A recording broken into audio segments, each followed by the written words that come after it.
So good morning, everyone, and welcome to our fourth webinar in our webinar series, which is all about collaboration and cooperation.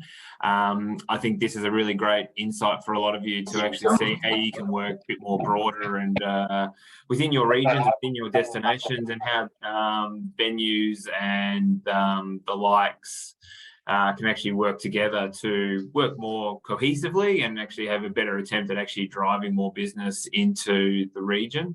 As we have with all of our webinars, we are recording this webinar today and it will be made available post event, which we'll put up on our YouTube channel. Joe as well very kindly provides the slides in a PDF deck as well. So we're able to actually make those available to everyone post this session. So hopefully a lot of you, I know I've seen the names that have come through over the last little while, have attended a lot of our webinar series. So hopefully you are finding these worthwhile. Joe, if you can just click onto the next slide for me.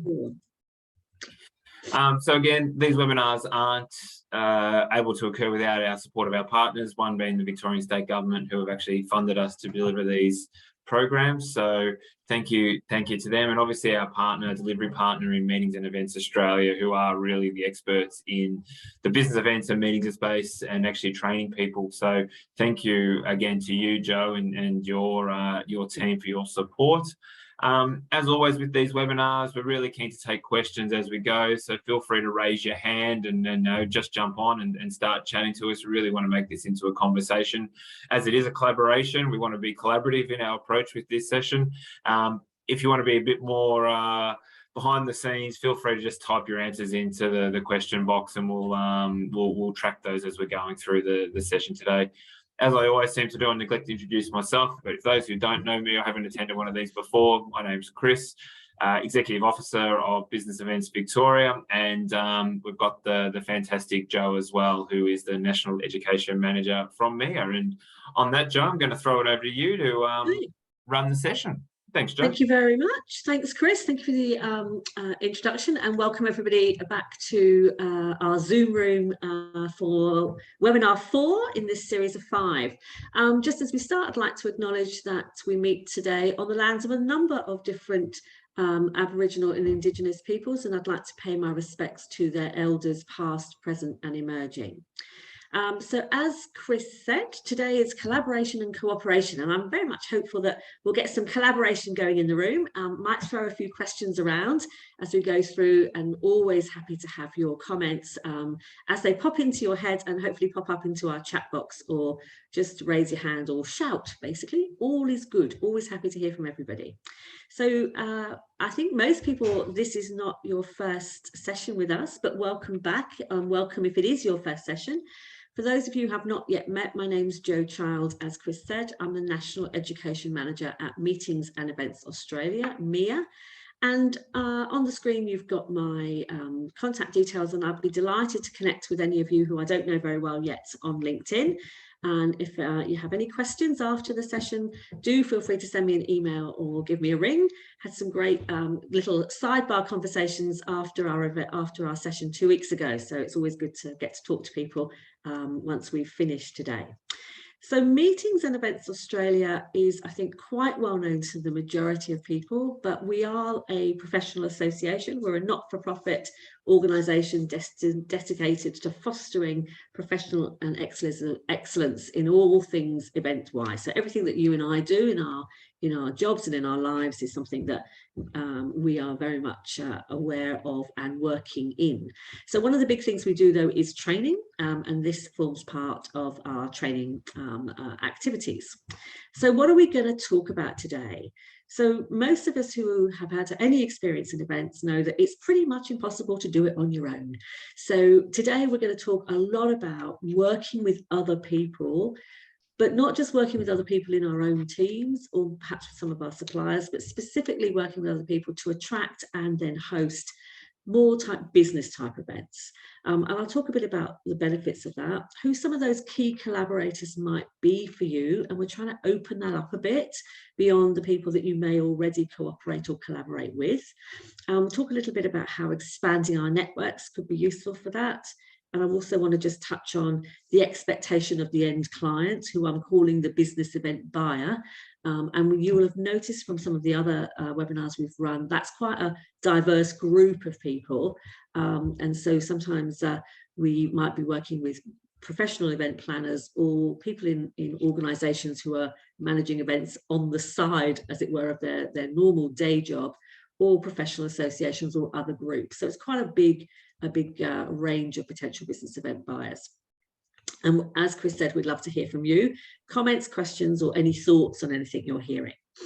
So just as a quick reminder, when we're talking about the business event sector, we're really talking about things like conferences or seminars, or any of those meetings or activities that we go to that are work related as opposed to fun related. Although obviously, as an event manager in the business event section, I'm really hoping that people have fun and enjoy the event.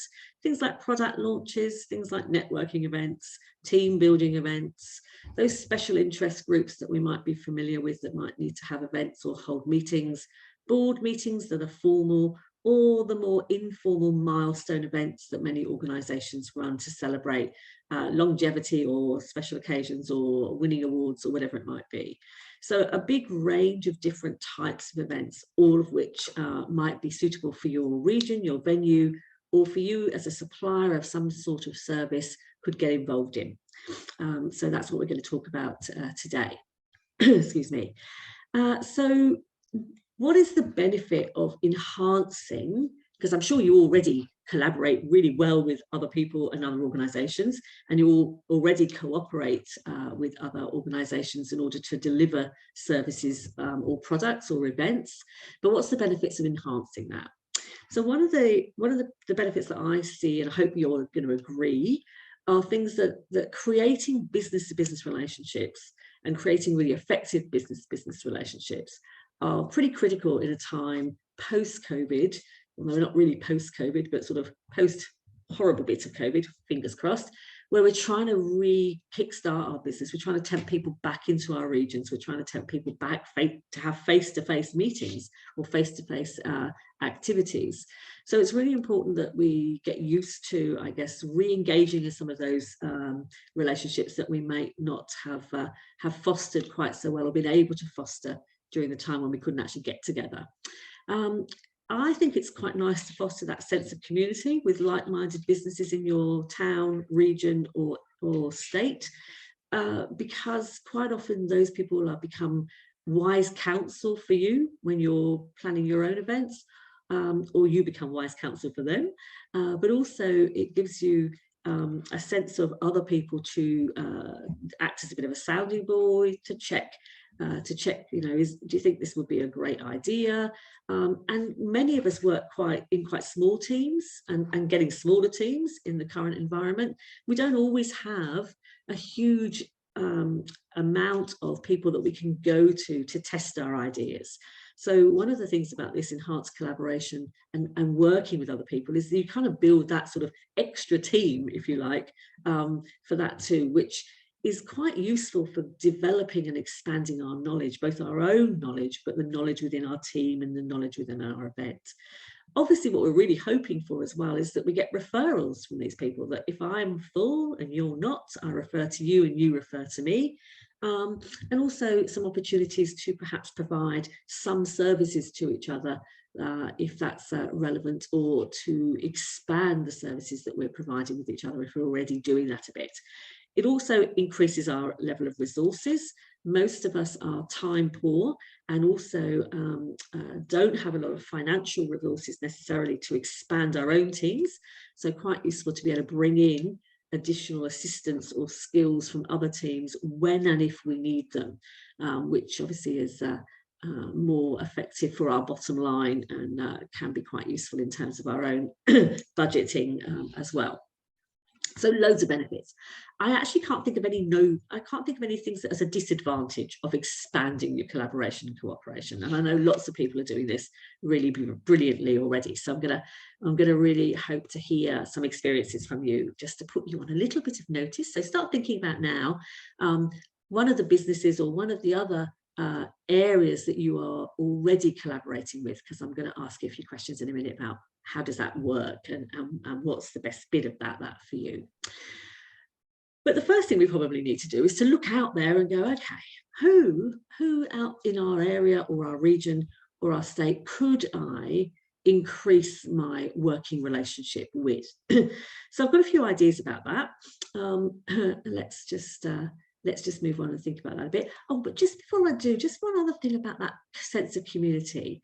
One of the other benefits, I think, is that it really helps to increase skills in your area through exposure to other businesses and what they do, how they work, which increases capacity.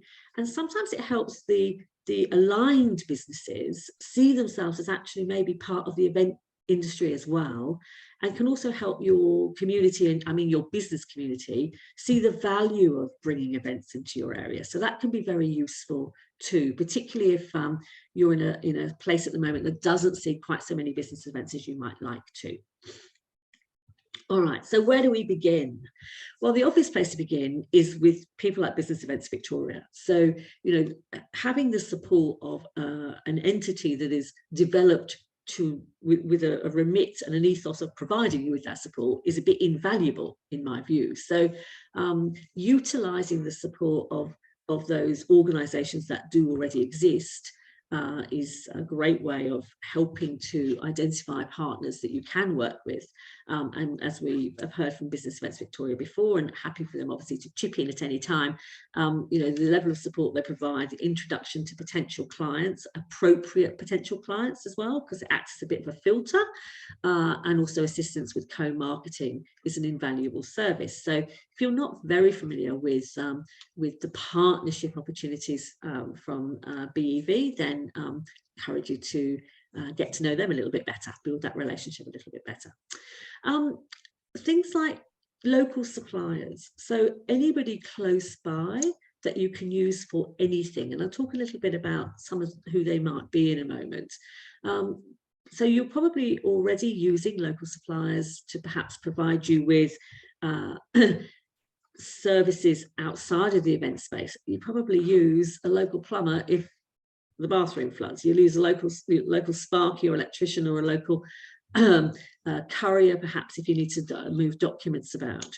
The benefits of local suppliers from a business event perspective is that it helps build that capacity within the community, but it also helps sell the idea of a sustainable event community to the end user, to the buyer.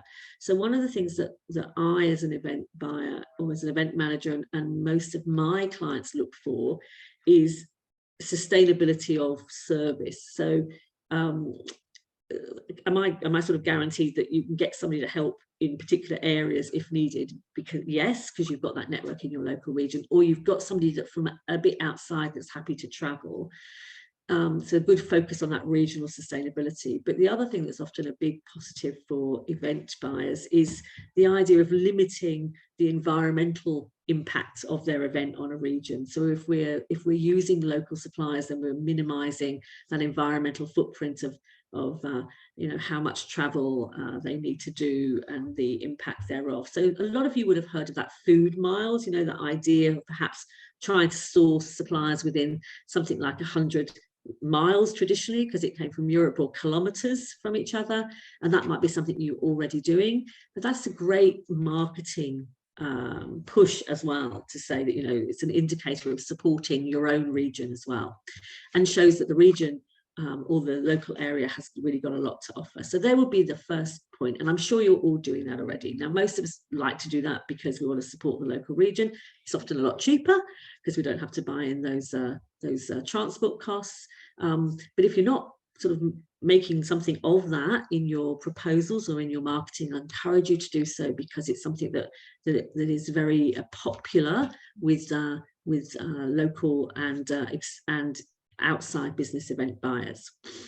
The other way to network is with the competitors. So around the room, we've got a number of venues, I know, and I'm sure you all know each other a little bit, perhaps, or will begin to get to know each other a bit, hopefully through some of the networking opportunities that are available across Melbourne and across Greater Victoria. But our competitors are often also our collaborators. So it's a bit about, if one wins, we all win. So if I don't win the business in my venue this month, I might win it next month. Also, the fact that if you win, if a different venue or a different service provider is bringing business into our area, that brings business to the area and shows that the area is open for business. So it's a really good way is to get to know your competitors. You can share knowledge, you can pass on business if you can't help, and you can learn from each other. So hopefully you already have quite good relationships with people who provide similar services to you. And I know that in the regions that's often really strong, because people are naturally very supportive of activities that are happening in their regions.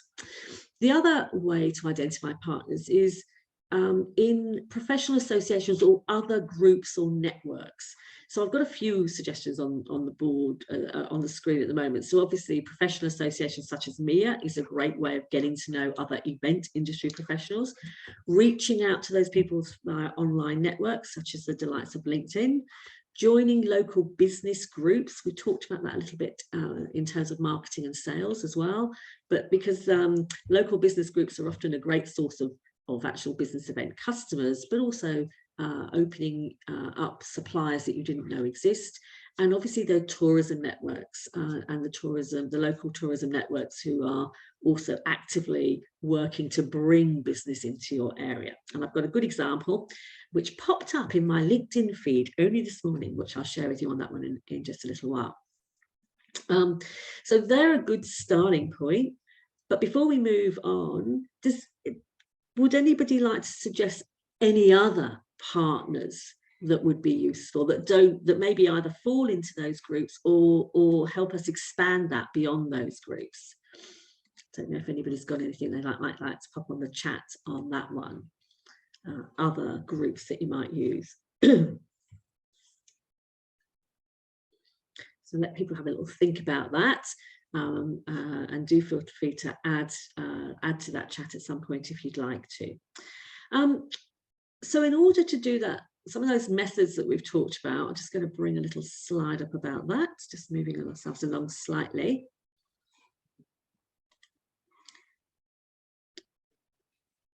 It wants to work for me. Here we go. Here we go. So some of this you may do. So I'm going to ask you that. So I've asked you a question. It's a very quiet chat. So now we're going to have a bit of a busier chat. So I would like to know, of all of these that you see on the board, the memberships of industry bodies, partnering with some sort of tourism network, inviting people to come and look at your service, or having the opportunity to go and have a sticky beak at theirs, personal relationships that you might have with businesses in your area or industry, whether that be event or otherwise, any referral schemes that you currently do, any networking that you go to, any LinkedIn that you're doing. I'm not going to say who doesn't do this, but I would love to get some examples of what you currently do. So I might get people to just get their little fingers into the chat box if they don't want to speak on camera, which I know is sometimes a bit scary. So very keen to hear about some of those things, because I know that people are doing things in the room. So it'd be great to get some examples of that. Just to get the conversation going, Joe, one of the things that we always recommend, our industry to do, or members to do, is, they might not necessarily want to refer it to the venue right next door for whatever reason, or it might not be suitable for them as well. But if you get a client that comes to you and refers a piece of business, then, and if you can't facilitate that piece of business, it's always good to refer it back to Business Events Victoria, to refer it into my team to then actually work with that client. Because we get a few of our members, or a lot of our members, doing that, then there's going to be that general good that'll occur across, all of the state. Or you might have had an event that's come to you and they've had a really great time, and they said, no, we're going to try a new destination next year, then refer them back into us to be able to help them find their next venue or their next destination. So that's another way that venues can obviously refer around as well. And I think that's a great idea. And I would certainly tell the client I'm going to do that. I'm going to refer to Business Events Victoria, and this is why. I think the other great thing to do is also, I'm sure that you get a response back from the Business Events Victoria team about how that had gone, but I might also follow back up with the client, because you want them back again, don't you? You know, to see, oh, did you find something that you liked? How did it go? Because that's all about that building and retaining that client relationship, which we talked about a lot in our sales session. So some good examples on the board here. So I'll give you a couple of examples from my own experience of things like this. So obviously I'm a member of MIA. There's a surprise, because I also work for them, and I find that, you know, that is a big referral for me. So I get a lot of business from MIA because I get referred from other MIA members. Oh, if you want some training, or you want somebody to run an event for you, and you're in this area, then Joe's your person.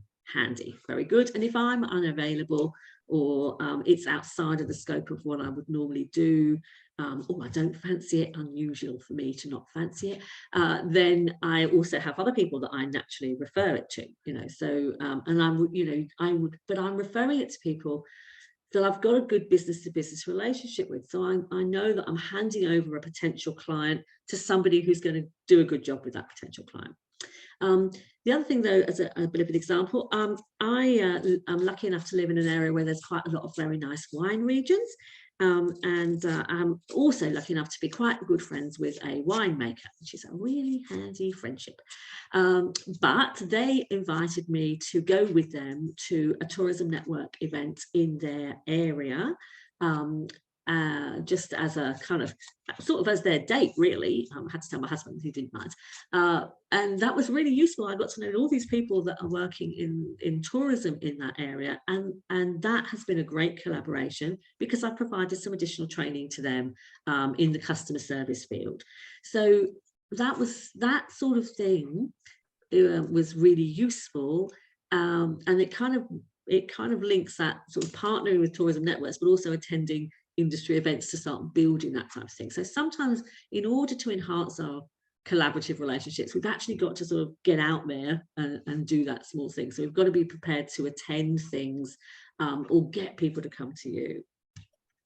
Kira, did you have your hand up before? I did. Sorry, I missed it. No, that's okay, Joe.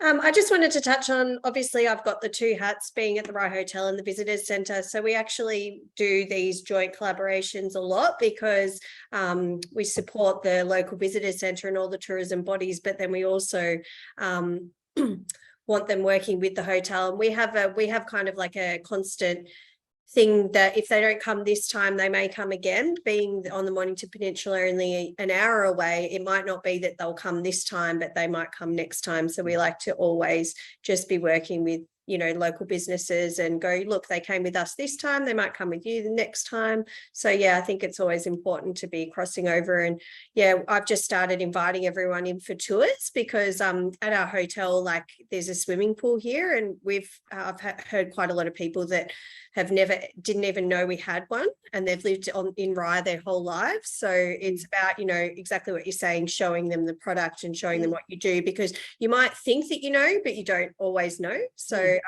even if you've lived there your whole life. So yeah, absolutely. Well, there's an old saying in tourism that you rarely are you a tourist in your own backyard, unless you've got visitors coming from somewhere else, and then you go, oh, better get out there. Yeah. And we regularly don't have, you know, our understanding or our knowledge of what other organisations around us do is limited to what they did 10 years ago, you know, or the last time we used them. So it's a great idea. That up-to-dateness is important. Yeah. Yes. And another thing we're just working on at the moment is you asked for other places that you could work with, and we're just working really closely with our local government, so the Shire at the moment, because and so we've touched base with the head of events and festivals to try and we're going to have a meeting soon with all of the businesses in Rye to talk about like a Rye festival or something that we could do just in our suburb, which will help all of the people, as well as you know, Rotary and RSLs and everything, and maybe getting buskers in and things like that. So that bringing the whole community together as one into your business. That's great. And actually that idea of just two things you were just talking about, the visitor information centres are often the inquiry point for people Yes. looking for events, whether they be business events or more leisure orientated events, because it's the first, oh, who should we ring? Oh, we'll ring the Visitor Information Centre. And not all of them obviously are run by council, some of them are. And so having a good relationship with your VIC, often run by very, very capable volunteers who've often got a previous business background. So they're really kind of switched on to that desire to promote the region and get people in. So they're a fantastic source of we find collaboration. the volunteers in our centre, we have 35 of them, and they're all very affluent. Being in Sorrento, they're very affluent volunteers that have, exactly what you're saying, have had amazing careers in their lives, have retired and still wanted to do something. So they're very valuable, these people. Plus they quite often have lots of friends and they talk a lot, and word of mouth, they're free advertising. Absolutely. And they still have connections to the industries that they came from. So they really are, it's a win-win. They're advocates, they're great networkers often. They're very authoritative in terms of their knowledge. And so, we talked in our sales one about having little site inspections, but if you can't get them to come to you, go to them, and do take the donuts and the morning tea and do a quick training session with them about everything you wanted to know about my venue or my service or whatever it is. We've got some other things popping up into the chat. Might just have a quick flick through. Rachel's just talking about meeting competitors at networking events, absolutely, and then referring clients so you don't lose them from the region, which is such a big positive, because the client who has contacted your competitor wants to come to your region. They're already half sold. So if they can't do it and they pass it on to you and vice versa, that's really useful. And also those additional kind of add-on services, things like distilleries, wineries, whatever it might be, paint workshops, anything that adds a bit of uniqueness to the offering, which I will talk about in a bit of detail in a moment, but those are great ideas. Thank you, Rachel. And Daniel was just talking about working with, as well, the Melbourne Convention Bureau, and I've got a picture about them in a minute, and also any operators which can cater for business events or functions or any sort of add-ons. Yes, that having a dedicated corporate events page, we talked about that, I think, in our marketing and sales ones. It's really valuable because quite often the type of service that your client wants in that space is a bit different to the more leisure variety. So even if it's very similar but just sort of tailored slightly differently, it's a great idea to have that tab at the top of the page. So thanks for reminding us all of that again. That's a great point. Thank you very much. So some ideas perhaps for collaborating. We've touched on them a little bit already. Let's just move that slide along one. Here we go. So if you're a venue, and I know we've got some venues in the room, so that's sharing allocation of space. And so what I mean by that is a lot of business events, however fantastic your venue is, we don't always want to spend our entire time in the region in one spot. So we like to visit other venues. So a great way is to perhaps have the business session in venue number 1 and the social events in venue number 2. Now, if the venues aren't next door to each other, maybe that's where you build those collaborations with some of the transport operators in your area to get people backwards and forwards, whatever they might be. And sometimes that transport can be quite interesting transport. So, for example, the EMEA conference we did, now it is fair to say it was in the city here in Adelaide. We put people on the tram to get from one to the other, one venue to the other, which was a bit more exciting than making them walk or putting them on a coach. But, sometimes a coach, we all need coach operators. So that's a great way of also spreading the business around the region. And it also shows that your region has got a breadth of different options available, or your town or your location. The other thing that also can be useful is that staffing issue. So I know how challenging it is at the moment to get staff, particularly appropriately trained food and beverage staff.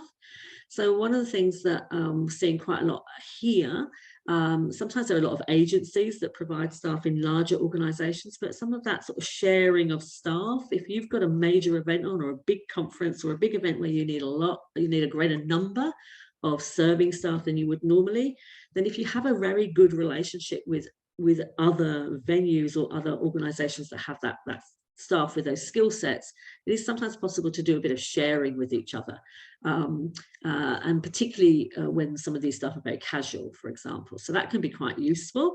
And if you know the other venue really well, you're more and you've already formed that relationship with them, you're more assured that the staff that they're sharing with you are as equally skillful as your own staff, for example. It's also quite useful to look beyond, and I'm sorry to say that if you're a venue with room, you might want to put your fingers in your ears at this point, but to look beyond the more traditional hotel type accommodation. So a lot of venues in the space might not have any rooms at all, so you're often quite good at trying to provide all sorts of different type of accommodation. So a lot of business event buyers, for example, need hotel rooms for their staff, or for their delegates, excuse me, but they don't always. Sometimes people like to stay in the more serviced accommodation, whether they're bringing friends with them or their family with them, or whether they're sending maybe 2 or 3 members of staff, and it feels cheaper for the organisation to have a bed and breakfast, for example, rather than one hotel room where they can share, have breakfast together, etc. So if you don't have lots of hotels in the area, that's not necessarily problematic if you've got some interesting other overnight accommodation types that you can offer to people. The benefit of all of this is it showcases that there's a different range of venues with different types of services and different types of capacity. And you've got, if you like, a whole smorgasbord of offerings in the sort of a venue or accommodation space that might suit a whole smorgasbord of different types of event buyers, and demonstrates that this is a community with good experience and good breadth of experience and expertise at turning their mind to venue spaces for business events. So in order to do that, that you do need to know what each other's capacity is. So I'm encouraging you to go and make yourself known and visit those others in your area. If you're the only one in your area, you might need to expand that regional push a little bit, and think how feasible is it for people to travel for 30 minutes, probably okay. An hour is a bit trickier sometimes. So that sometimes there's an old saying, isn't there, that necessity is the mother of invention. So sometimes we look for other suppliers because we don't have them ourselves close by, or we don't have necessarily what we perceive to be the optimum offering, a hotel room, but we've got some absolutely fantastic serviced accommodation, or even things like cabins. Not all business event buyers have got huge budgets, so it's always good to look outside of that and maybe have a range of different collaborators for different clients' budgets that you can work with. Thinking about services, so that we often utilize quite a lot of external services when we are bringing events into our areas. So the obvious one for many of us is that audiovisual expertise that can enhance the event experience. Some of us will have suppliers already contracted perhaps for that when we're putting events together, or when we're seeking to promote events in our area. But if we don't, seeking out other types of event expertise can be really useful. And I think it's really interesting about how much expertise there is in regional areas. And I'll just give a quick example of that. We, with Business Events Victoria, did some work delivering a workshop down at Lakes Entrance, down on about sort of East Gippsland. Very, very, very pretty. If you haven't been, strongly advise it. And our AV guy was amazing, absolutely amazing. Came from about an hour away, and if he didn't have it, it didn't exist. He had absolutely every possible thing in a small regional town that you could possibly want. I actually dropped the stuff back to him. So he brought it all over to us. So he also was prepared to bring all this stuff to a slightly different venue. I dropped it back because I wanted to have a little nose at what he had, and it was absolutely amazing. So don't think that these things don't exist in small areas. Often they do, and often they are highly professional and super helpful. So thinking sort of, oh gosh, I'm going to have to bring that in from Melbourne, isn't necessarily the case. You know, there are lots of great local operators as well. Talked a little bit about those local transport operators to get people around, and the tourism experiences. So we've got some ideas that were in our chat just now about those. So things like, you know, the brewery tours and the tasting. So maybe if you can build those relationships with those type of people, and we've got also a paint workshop in one of the suggestions here. You don't necessarily need to go to them. Maybe you can bring them to where the event is taking place. So for example, if you are hosting a business event, a great thing is those kind of like blind wine tastings where we've got to guess what it is, for example. And we actually had a very interesting artistic offering at one of the MIA conferences a few years ago. So just seeing that paint experience that came up from Rachel, I think, was that we had an artist at one of the MIA conferences who painted people's experiences of the conference. So people would go up to him, put on a sticky note how they were feeling about the conference day, or you know, sort of enthused or interested, or I really liked this speaker, and this person turned that into artwork, which was fascinating, and people were watching him paint. Alternatively, I mean, I've been to one of those lovely things where you get to paint an old master yourself, and all of us think, I can't draw for toffee, but that's amazing how actually maybe you can a little bit. So things like that, if you've got great artists in your area that can help people maybe realize their own talent as part of the social side of a business event, those are fantastic things to do. They're completely different from just standing around having a very nice glass of wine, however nice the glass of wine is. So all of those additional things that you've got that you might enjoy in your region, your business event client will also enjoy. So reaching out beyond the standard services of things like AV and transport to some of those more tailored tourism experiences might really help to promote and expand the value of what you have to offer.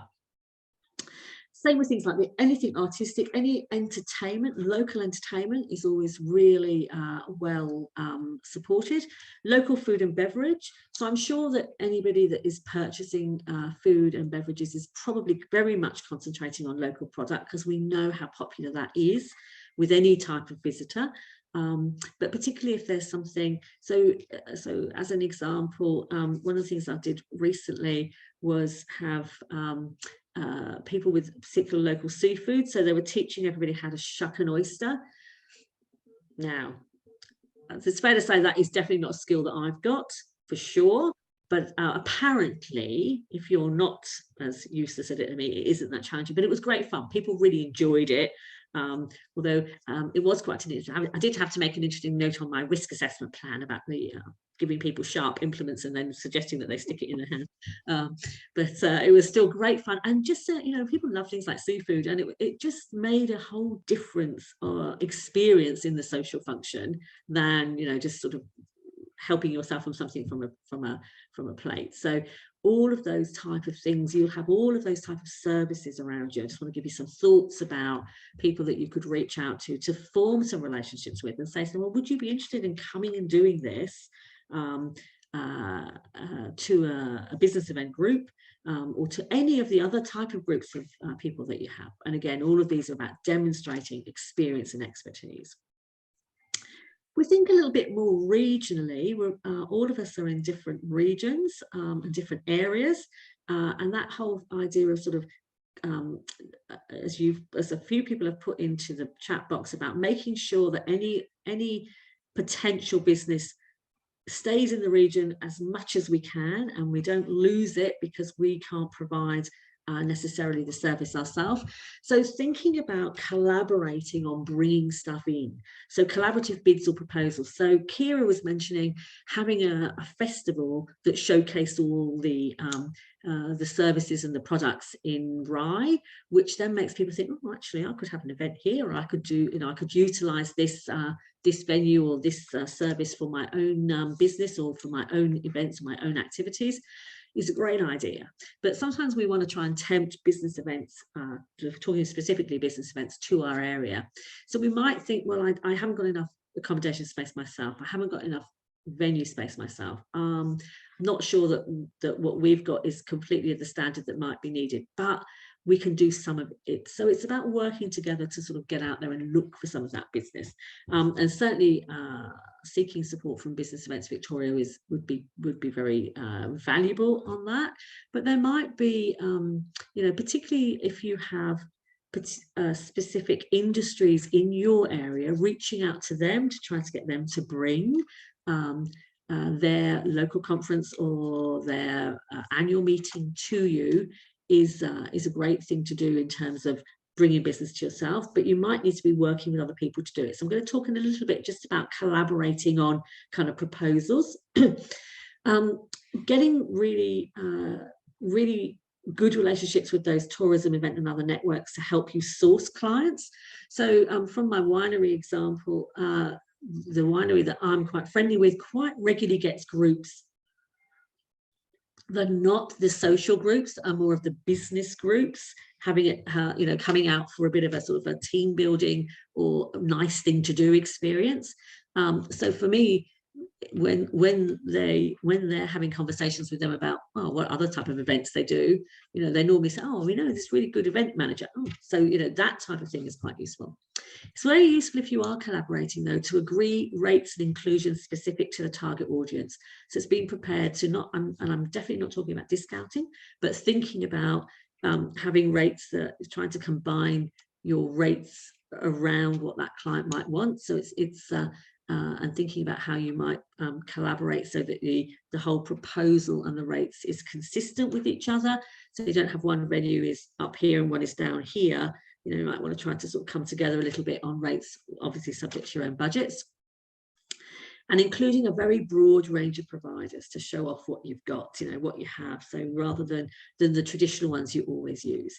And anything different and anything unique and anything unusual should be included in that. So if you'd like to bring a conference to your area, think about what tourism activities could we do as part of the social functions, whether that is going to a winery for the social function, or bringing the winery in for tastings, or having the local artist paint, or having the local artist come in and make everybody make a clay pot, or whatever it might be.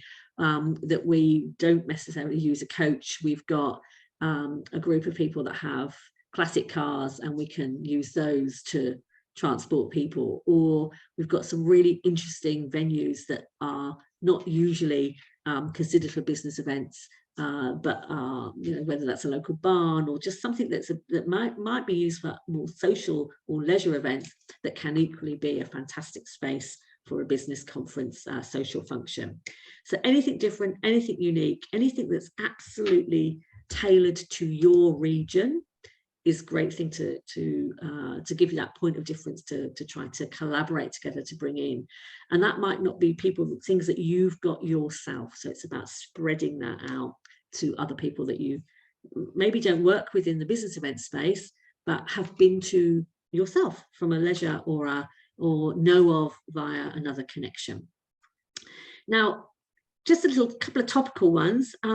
Very topical. One of these literally popped into my LinkedIn in this morning, so I went whizzing back to my computer and updated this slide. So we've got a couple of recent collaborations, and we've got some of those recent collaborators in the room. So I'll talk about the one on the right hand side as we look at it first, and then we'll go to the left because I know some of you are here. So as an idea of collaboration, Melbourne Convention Bureau, some of you may be familiar with, attended the Associations Forum, which was in Brisbane, and hosted a lunch for association buyers, so people that work for professional associations or other associations and place business events, to showcase to them everything that Melbourne Convention Bureau can do to help, but also to give them a little bit of insight into what Melbourne has to offer, in the hope, obviously, that these people will consider Melbourne as their destination. Now, some of the people in the room also collaborated on a recent sort of update, if you like, on a business update session, and with the benefits of obviously showcasing venue to all the participants, showing the different types of spaces and what you can do in the space, and showing the space in action, if you like, see what I mean.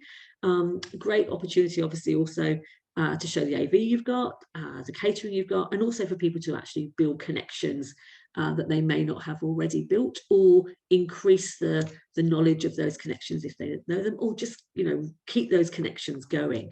So we might just ask, because I know we've got people in the room from Business Events Victoria, obviously, and from Rye Hotel, and also from Mornington Peninsula. Just tell us a little bit about what brought you all together and what the benefit of doing that was, if you don't mind.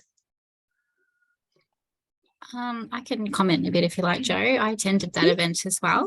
It was great. It was I've only been with Frankston Arts Centre since October last year, so I've tried to get involved as many of these types of events as possible. And it's a really great information sharing session from Chris and also Angela from Mornington Peninsula Regional Tourism. But it was, some real key players in the room there, anywhere from Moonlit Sanctuary, we had Mornington Racecourse, we had obviously Kira representing Rye Hotel, lots of, good connections there to collaborate. I met Erin from Mornington Racecourse, and then we did a profiling session the following week, again through Mornington Peninsula Regional Tourism, where I had the opportunity to meet the general manager Ash, and from that has come in some LinkedIn connections. We've also doing that same collaboration you've just demonstrated. I've asked about referrals to each other, so we're not losing them from the region. They've reached out and said absolutely, there's times where we just cannot take them, and we need another big venue like ourselves that can take the big numbers. So it was a really great experience. What was the sanctuary you mentioned, Rachel? Sorry, the which? Sorry, I think you said the sanctuary. What was that? Moonlit Sanctuary. So it's a great opportunity for us to add on experiences to people that want to do something, get back to nature and see animals, and something quite different to doing something artistic like one of our art tours or anything. But it's just another. So angle. And using those tourism experience as another angle, as another add-on is fascinating and super valuable, and it's just different to what we normally do in a business event. And doing something different is always very well received, because as an event manager, we're constantly looking to reinvent the wheel and do something a bit more exciting next time. So hence that opportunity to meet people that you might not necessarily have heard of or known terribly well is great. And one of the benefits of attending these things is that you know that everybody who else is there is interested in kind of collaborating or connecting, or they wouldn't be here. It's a bit like today in the room. Everybody here is interested in this, or they wouldn't be here. So if you don't know each other already, encourage you to reach out and say hi, and maybe start connecting from now. Literally feel free to use the chat to say hello to anybody you don't yet know or don't know very well. So I think there are a few, just keeping a quick eye on the time, but I'm very conscious that I wouldn't say there's rules, but there's probably some advice that we should give on getting the most out of collaborating and sort of collaborating partners, how the relationship needs to go along in order to be successful. So let's just move that one along and do that, we hope. Here we go. So you kind of have to have some levels of commonality. So you don't have to have a commonality of product. In fact, that's probably not what you want, but your values on how you do business need to kind of align. Insofar as what I mean is that if you're a type of business that responds to quotes or responds to inquiries very fast, you also need people with the same level of kind of sense of urgency, because otherwise it can be quite challenging for you to feel that these people are as kind of interested, if you like, in the business as you are. So it also helps to share the information about what your understanding of what the client's requirements are as well, so that you know that both your values, their values, and the client's values also align, so that you're going to be able to forge a good, successful business relationship, all three of you, or however many of you are. Some level of consistent quality, so that you need to be assured that if they can turn it on a Monday, they can also turn it on a Tuesday, Wednesday, Thursday, Friday as well. And sometimes that does help if you know them a little better, you've experienced it yourself, and they would also feel the same way to you. So sharing that, getting people to come and see you and visiting each other is very important. Hosting each other for cups of tea, coffee, or whatever it might be, or putting your hands up to host a business networking event that's happening in your region is a great way of showing the quality that you've got. So being clear about what your purpose is and what the goals are. We either are bidding to bring this business in, or I'm going to get 50% of the rooms, you're going to get 25, and somebody else is going to get 25. Being very clear about that. Really good, clear communication, obviously. Following up, a desire to retain the connection. So it's lovely, and I know we're all really time poor, but if you do invite people to visit your venue with a view to collaborating in the future, it's great to sort of try to retain some level of connection, even if it's only commenting on things on LinkedIn, rather than they don't hear from you again until sort of like 2 years down the line when something pops up. Keeping obviously the interactions professional, and building those professional connections, and having some sort of a culture of mutual support and regard. And what I mean by that is sometimes when we're working with people that we don't know so well, or we don't know their organisation so well, they have slightly different standards or certain different ways of doing things, and it might be that they're not how we would do it, or we're less, we think our way's better. We think my way's better. But under that culture of mutual regard is that we are a team together for our end clients. So we want to make sure that we're very supportive of each other in front of the client, and when we're not in front of the client. So collaborating and successful relationships don't develop if we don't have each other's back, I guess would be a good way of, colloquial way of putting that. You could perhaps, if you feel like it, lead by initiative. If you think you've got a bit of capacity and you're a bit interested in doing this, you could take a lead on behalf of this. And so you could perhaps try and have a look at, think about interacting with repeat and prospective customers and seeing if you can put a bid together on behalf of a group, bring a group together to do that. You could perhaps go out and see if there's some opportunities there, and then think about how you might expand that into your region by using other people. So you could do some of all these things yourself and share that. So one of the things is, even if you get inquiries, is to share the intelligence with with other people in the room. Thank you, Lynn. It doesn't matter how big or small your business is, everybody's got something to share, and also everybody sometimes can be really useful in being a service provider for each other. So Lynn was saying she's got a bed and breakfast on the Basque Coast, which sounds delicious, but also it may be that, for example, you do have perhaps speakers coming to the conference that don't want to stay in the main hotel and be bothered by other people. They want a quiet space, because that's the best way for them to deliver, is that they need that peace and quiet before they turn up and do their stuff, for example. The other important thing I think about this collaboration is to think about what both you as your new team and the event manager gets out of it. So the event manager wants you all to have the same level of responsiveness. They want to care that you want them, that you also care about the experience of their client, the end user, who is obviously your mutual client. We love a collaborative team approach. So if we go to Rachel for a proposal, for example, and she says, look, I can't do it all, but so-and-so down the road can do this bit, and we'll put that together for you, and we will send you the response as one.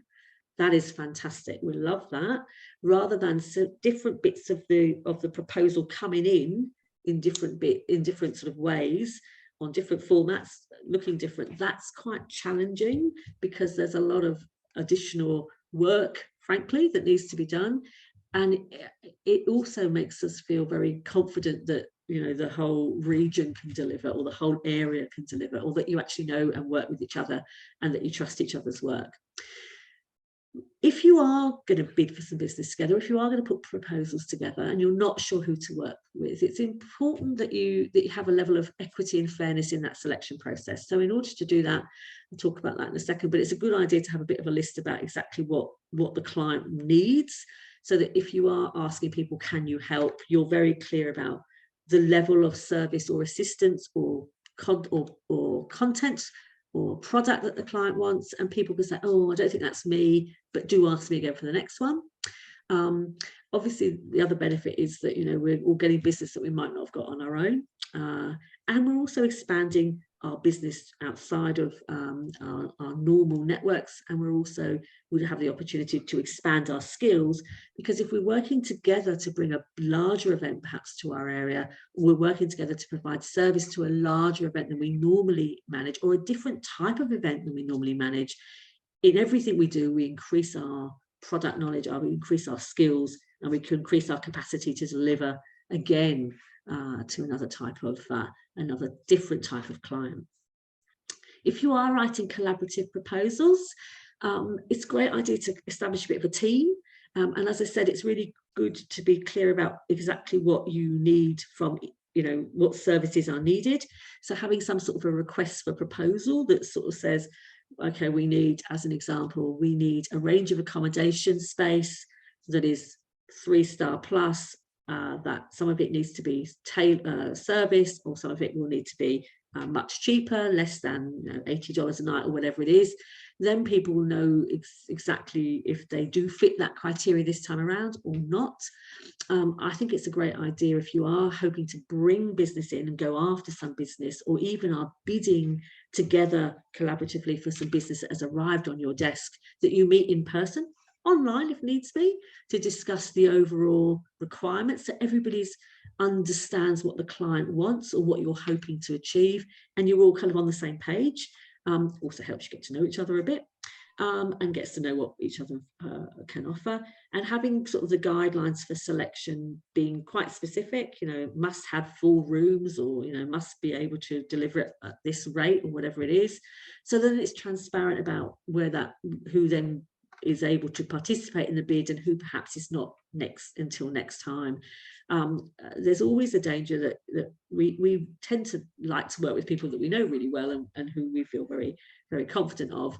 But if we are trying to expand our networks and our collaboration, being very clear about what is required by the client is a very important thing, I think. And just quickly on proposals, make them look fabulous, professional, authoritative, no spelling errors, thanks. I think a great idea is to have a template. I've asked the question, but I might give you the answers to why I think a template is good. I have a template for all of my proposals, simply because I'm always saying the same thing, frankly, and I'm sure lots of you would already do that. So when you're collaborating, the great thing is to go, who's got a template and whose do we like? And then we can maybe use theirs, and we all put our stuff into that same format, so that if we are sending our information in to be collated, it all looks the same to start with, which makes us much more able to be responsive quickly, because somebody hasn't got to change the fonts and change the colours. Things that could, and it makes it more consistent, and it saves you loads of time. So if you don't have templates, I would definitely encourage you to consider developing one. But for any type of consistency, for any collaborative bid, then really, and for any bid or any type of proposal, particularly for a new client, nice use of colour, nice use of images, well presented, clear, easy to understand, lots of white space, really, really, really much appreciated by those of us who are going to read them and evaluate what you're offering, potentially get somebody else's bid or proposal as well. So coming to the end of the presentation, thank you so much for everything that you've shared. Just a few final thoughts from me. Having a helpful attitude and demonstrated desire to bring events to your region is attractive to any of us. And if that is enhanced by the obviousness of that this is a collaborative approach, that we've got like a, if you like, a team Mornington Peninsula approach, to use one of the venues in the room, as opposed to lots of us individuals bidding at the same time, that is also highly appreciative, and also likely to show that you know, you're a very professional destination or location. Building your networks, events, and other type of business networks, any network, is a great way of building confidence and trust in each other. It's a great way of expanding the type of networks that you've got and expanding the type of business and service operations that you can offer to a business event buyer. And be bold, be creative, be unique. Tell us the thing that's different about your area, because business event buyers are looking for new, different and interesting. And all the way around Australia, we've got loads of lovely, new, different and interesting. And we just need to get it out there into the eyes, into the screen of the business event buyer. And I'm sure that will be successful from you. But working with others is the biggest joy for me in events. It's also the most sustainable thing that sustains our business and sustains our event industry. So I encourage you to get to know each other and work with each other and collaborate as much as you can. So that's about it from presentation wise. Very happy to have thoughts, comments from anybody in the room. And again, say thank you very much for sharing what you have already today. Thanks, Jo. Another great presentation as we round out number 4 now. Does anyone have any quick questions? I appreciate that it is just 12 o'clock. So does anyone have any questions or comments or anything they want to add at this point? You've amazed them again, Jo, I think. So I'm exhausted from listening to them. No, as I said, another fantastic session. We do have one more webinar coming up on the 6th of September, which is all around the incentive segment. So we're going to drill down into that particular market segment, which is really quite an interesting growth area, I feel, for regional Victoria. And we as Business Events Victoria have done a little bit on that. Jo, what are the 2 key highlights that are going to come out of that session? On incentives. Yeah. Oh, wow. Bit of telling, wouldn't it? I think the 2 interesting things are it gives you the opportunity to expand your markets, places that you haven't necessarily. So it's new clients. And the other big thing is it's got to be exciting ideas. So we're going to talk about exciting and newness, I think. Yeah, great. And there's opportunities for obviously venues in that space, as well as your providers and everyone else who's kind of on the call as well. So thank you, everyone, once again for joining us, and hopefully you'll be able to join us on the 6th of September. As mentioned at the top, we have recorded this session, so we'll make it available so you'll be able to come back and view any sections of it or share it around your broader team. You know, to be honest, if there's other people within your business that are keen to learn a bit more about business events, there's a great opportunity for you to share this amongst your colleagues and peers as well. So thank you, everyone, and we'll see you at the next one.